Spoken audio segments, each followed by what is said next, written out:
Amen. All right. Again, we are in the book of 2 Peter. We are in chapter 2. And we've outlined this chapter. The overall book, we've looked at remember the Father's grace. Chapter 2, remember the fraud's guilt. And chapter 3, remember the final guarantee. In chapter 3, as we look at the fraud's guilt, of course, these frauds are false teachers that Peter has introduced as those that would be among them in the near future. Chapter 2. My dyslexia is acting up. Thank you. We're in chapter 2. Peter has introduced these false teachers, and he's described them in no flattering terms, let there be no doubt. As we've outlined chapter 2, we've looked at it as they're dangerous, verses 1 through 3. And we're in verses 3 through 10 picking up tonight. They're doomed. Now, we've taken the time to look at verse 9 already. And the reason we look at verse 9 is verse 9 actually explains the thrust of what Peter's saying in verses 3 through 10. Verse 9, the Lord knows how to deliver the godly out of temptations, out of trouble, and to reserve the unjust unto the day of judgment to be punished. God knows what He's doing. Even when we don't, God knows what He's doing. Even when we wonder, God knows what He's doing. God knows what He's doing when we're facing various health issues. God knows what He's doing when we're facing other physical difficulties. God knows what He's doing when we are facing a society around us that's crumbling at its very foundations because of rampant immorality. God knows what He's doing. Now, that thought in and of itself is both sobering and comforting. The Lord knows how to deliver the godly out of temptations or trial. God knows what He's doing, and He knows how to deliver the godly. A major point that Peter makes in these passages. God knows what He's doing. He knows how to punish the unjust. He reserves the unjust unto the day of judgment to be punished. And He knows what He's doing. He knows when to punish the unjust unto the day of judgment. A key idea in these passages refers to judgment. Multiple words utilized here pertaining to judgment. There's the Greek word krima, there's krisis, there's katakrino. All of these pertain to different aspects of judgment. And Peter gives different illustrations of infamous events wherein judgment was meted. For instance, he describes those rebellious angels.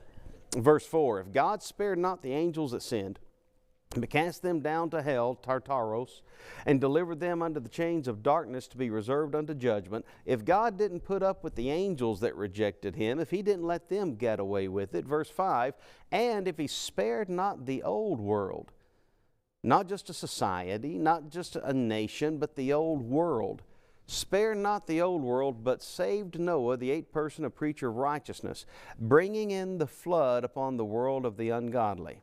Now, we've emphasized in studying these the fact that God knows when to punish the wicked.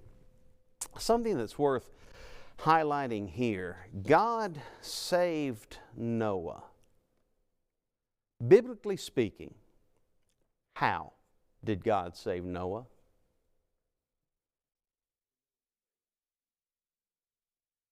By Noah's faith.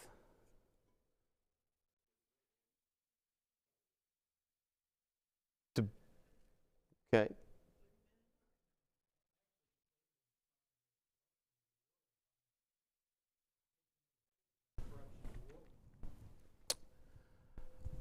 By faith, Noah built an ark in the saving of his house, yes. He was in the ark. Had he not been, he would not have been saved. But we usually think of Noah as being saved from what? Look at 1 Peter 3:20.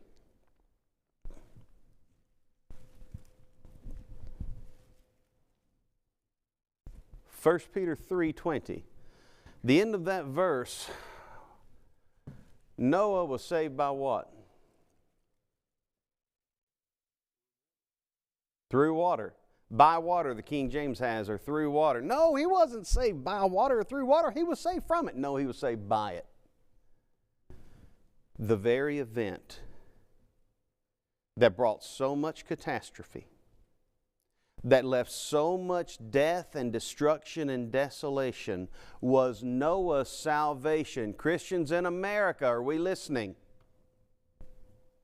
Because that's a scary thought. God saved Noah with water. Not from it, but with it.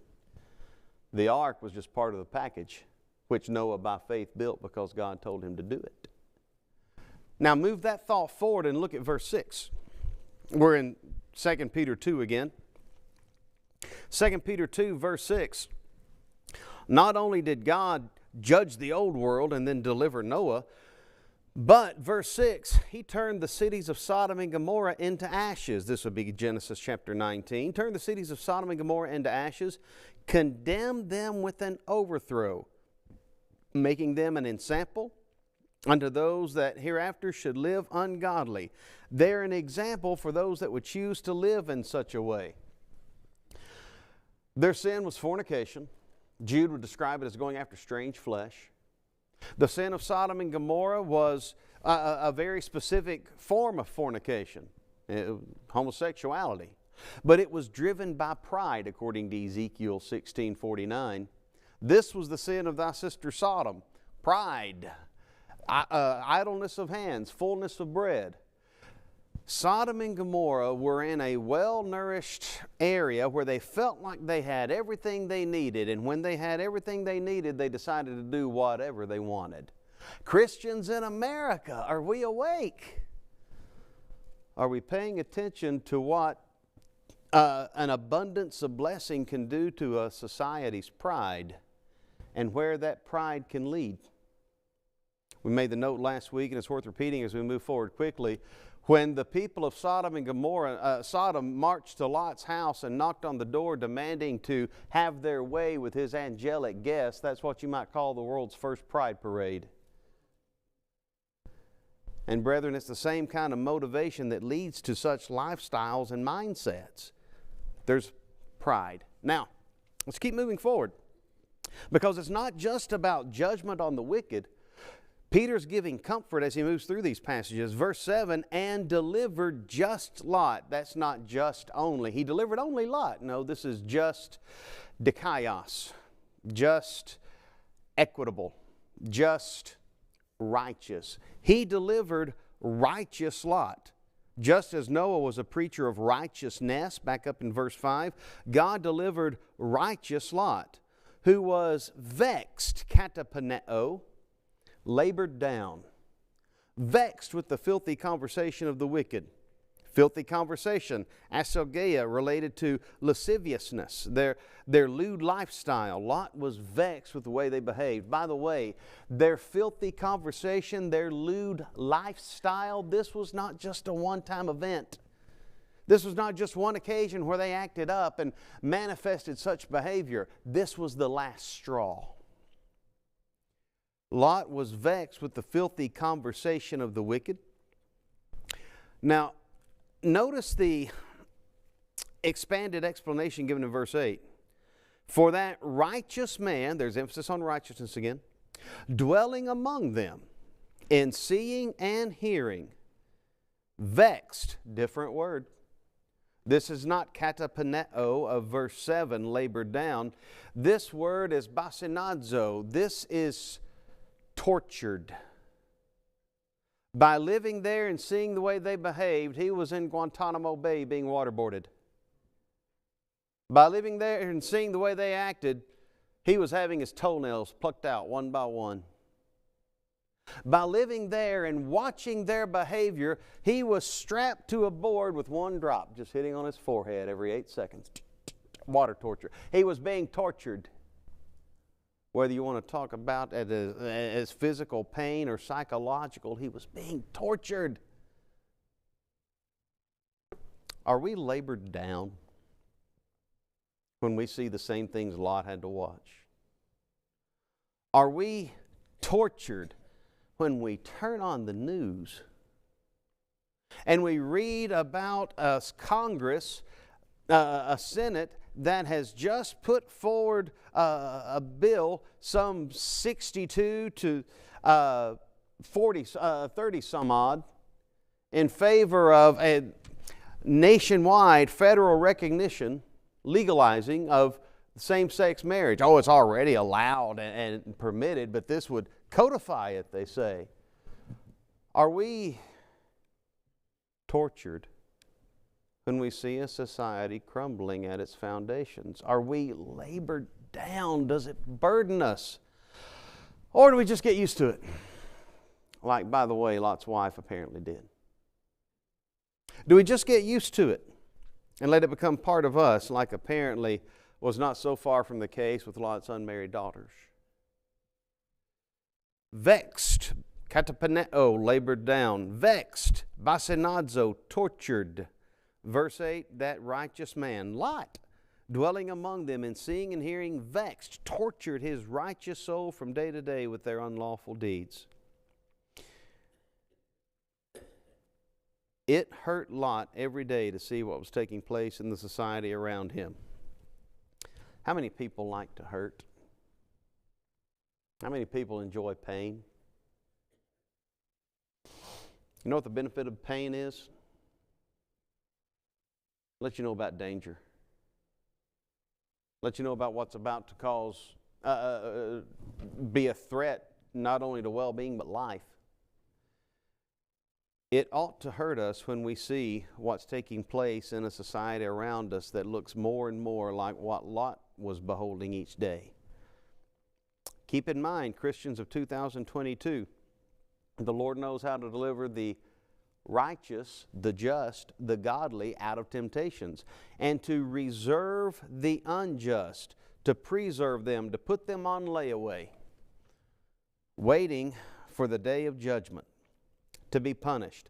Now, for what it's worth, if you look at verse 9 and you really dig into the use of the words here, this is one of those passages where the King James wording could be improved. The American Standard actually has it better.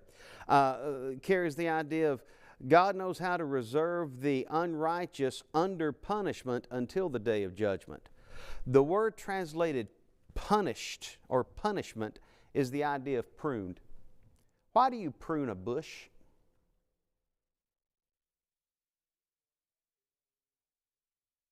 Okay, to benefit the bush. Why would Melissa like to prune my eyebrows? You look like Andy Rooney. Andy Rooney, huh? When you prune something, you do it in order to improve it, to make it better. The idea conveyed here is God knows how to reserve the unjust under punishment, under pruning, how to give them warnings, how to prune them and give them correction until the day of judgment. God knows how to correct them, but if they won't be corrected, guess what lies ahead? Judgment. God knows how to deliver the just, and He knows how to deliver the unjust to where they need to be. Unlike any other delivery service, God's deliveries are always on time, whether He's delivering the just or delivering the unjust to where they need to be. Verse 10, but chiefly, now we've noted He judged the rebellious angels, He judged the old world and delivered Noah, He judged Sodom and delivered Lot. He judges the unjust and delivers the godly. Peter, having given his powerful illustrations, moves on to verse 10.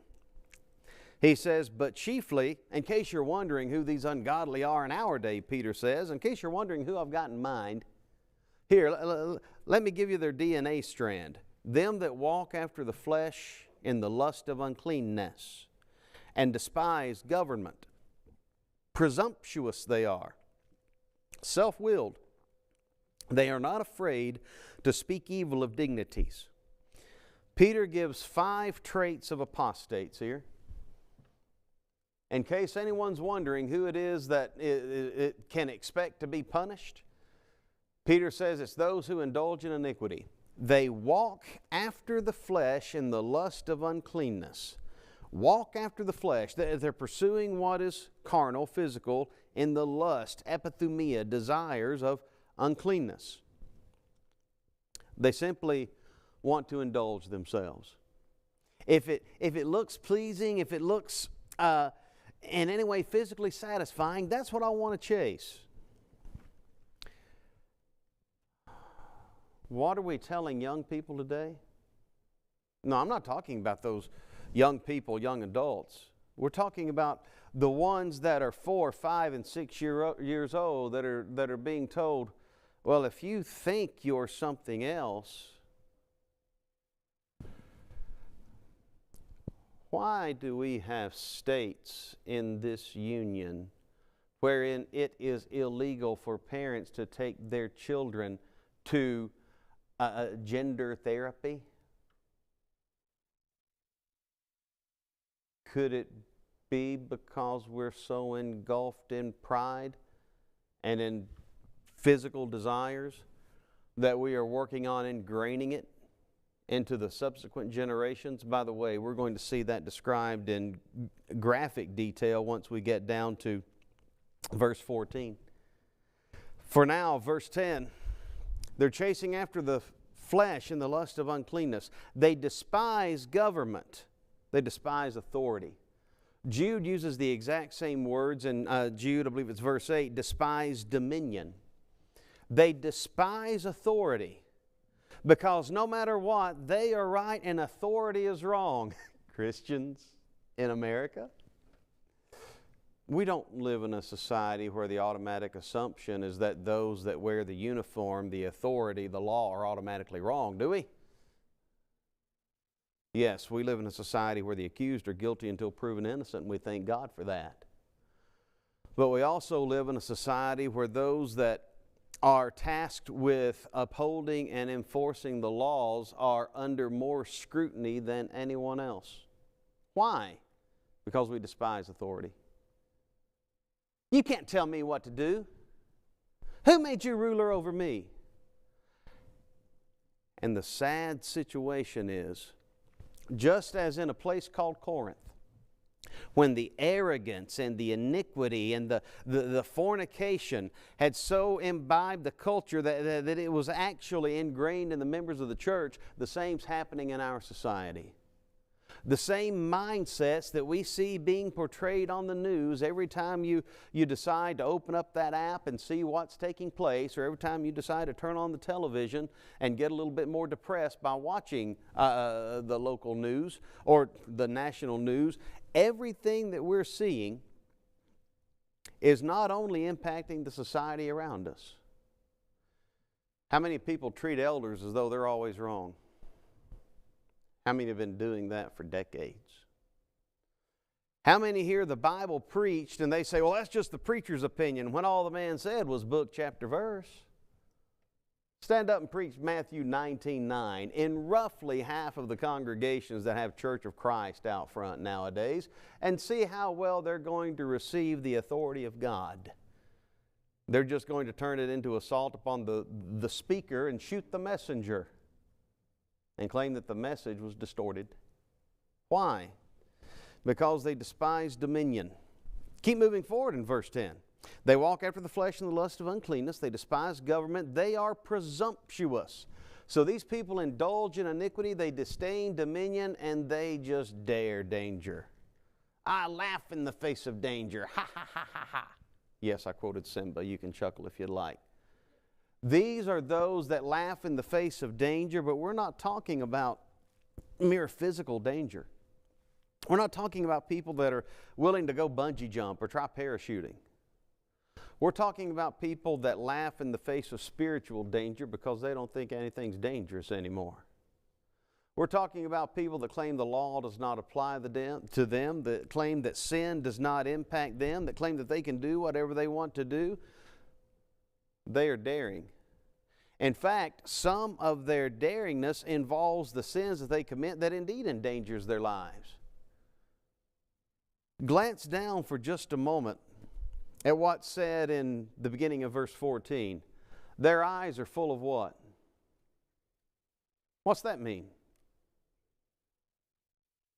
That means every time a feminine form crosses their line of sight, they're thinking about removing the attire and lusting over what they could do. I don't know about you, but I find someone's looking at a spouse that way, and I start to wonder how long that fellow's going to get to live. Presumptuous, daring. He's not worried about the danger. Peter gives a description of these. Oh, and by the way, they're false prophets. These are preachers and teachers in the first century church. By the way, some of them are preachers and teachers in the 21st century church.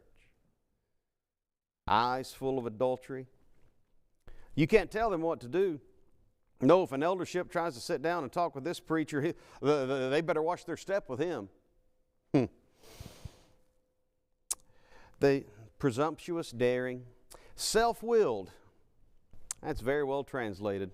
They just pursue after whatever hits their desire. The word thus translated is actually a combination of auto, self, and hedones, hedonistic, self-desire, self-will.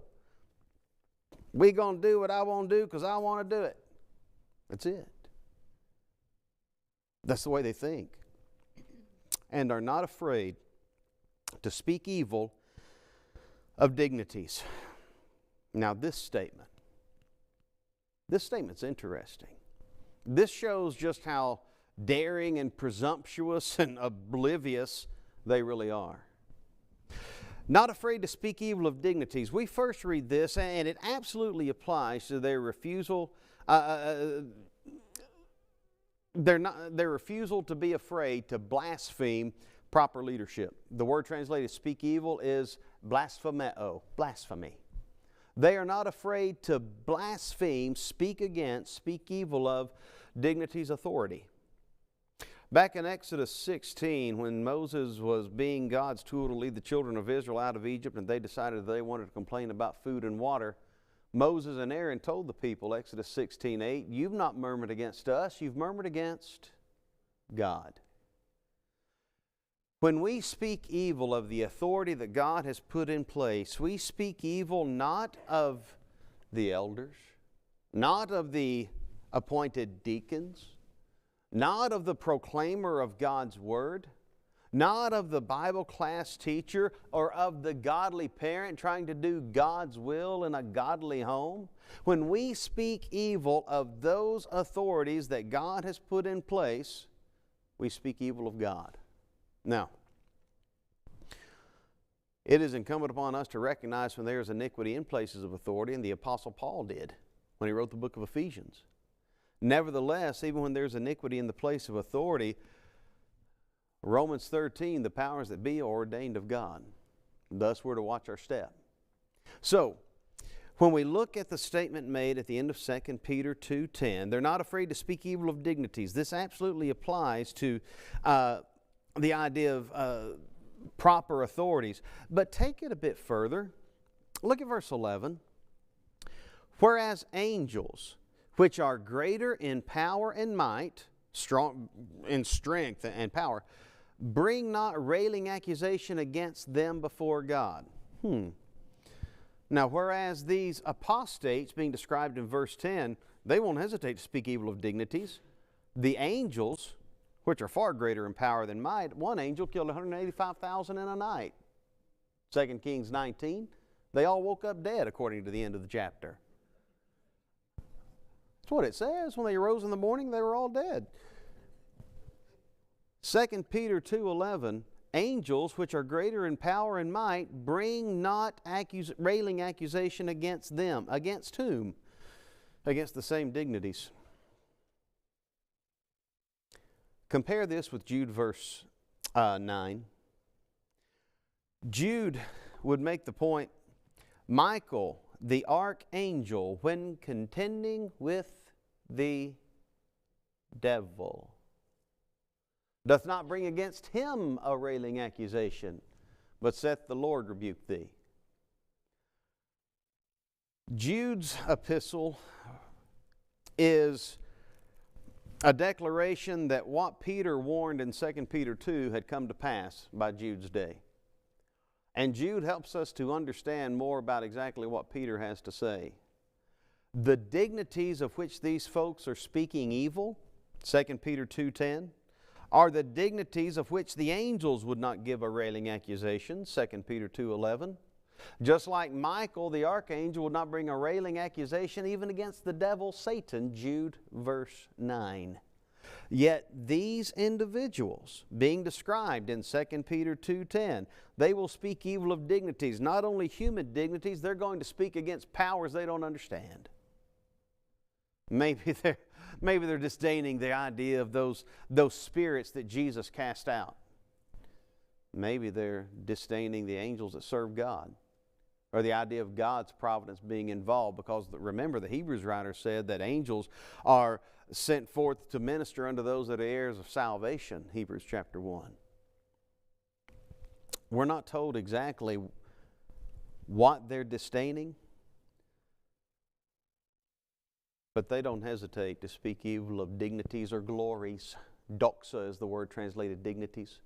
They do not hesitate to speak evil of dignities or glories in any way, shape, form, or fashion. They are too arrogant to have respect for anything except for a mirror.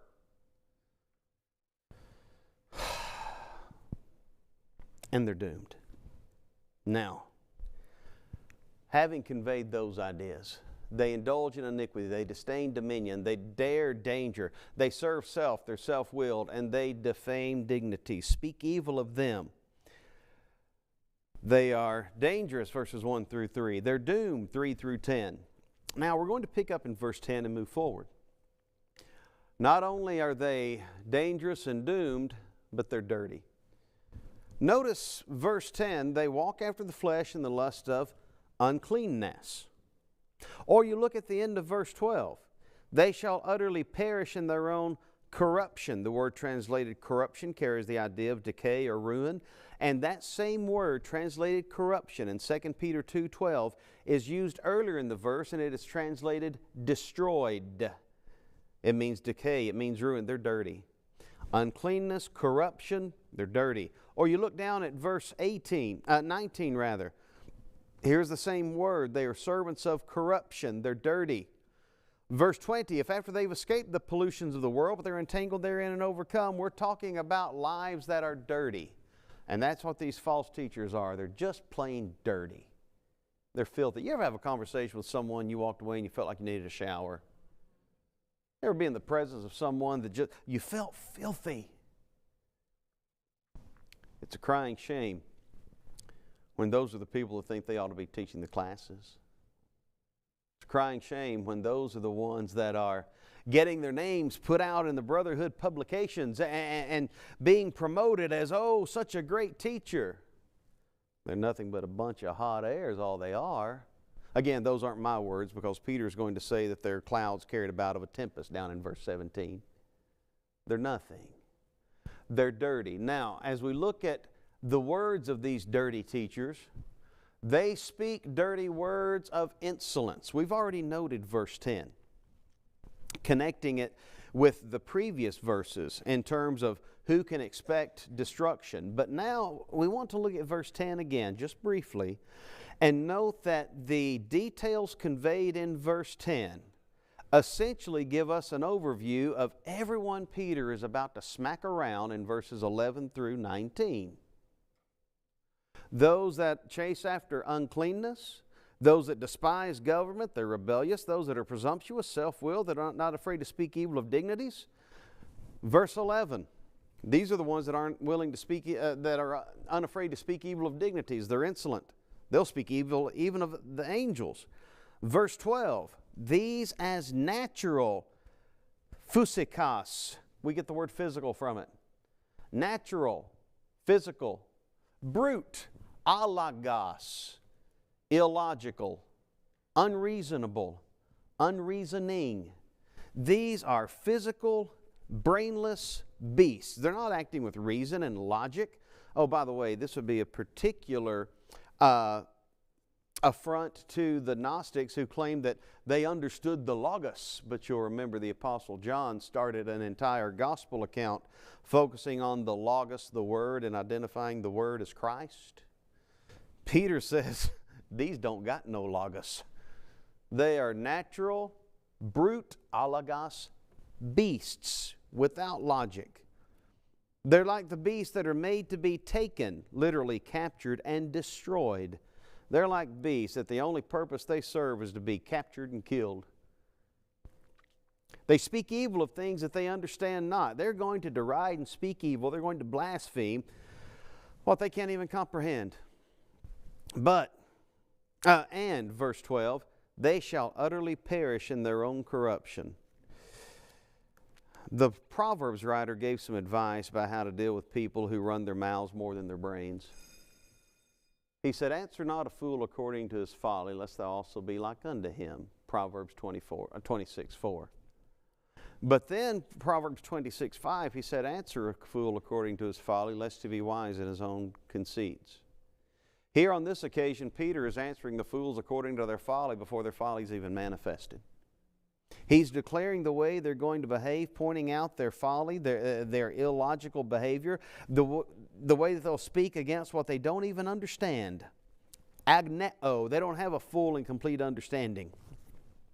What they understand not. Now remember, these are the people that are going to be calling themselves the Gnostics, and Peter said they are agneo. They don't know they don't understand it. Verse 13, they shall receive the reward of unrighteousness, as they that count it pleasure to ride in the daytime, that count it pleasure. The word translated pleasure, hedones. Remember how earlier that we pointed out that in verse 10, self-willed is auto and hedones combined. Self-desire, hedonistic. This idea of pleasure in verse 13, hedones, they're just chasing after their desires. Verse 10 introduced to us everything Peter was about to say in the following verses. They count it pleasure, hedones, desirous, to riot in the daytime. They don't wait until it's 5 o'clock somewhere. They riot in the daytime. These are the ones that are willing to behave the way they behave from the time they awaken to the time they go to sleep, and then have no doubt they're dreaming about their iniquity when their eyes close. We'll pick up here when we meet next.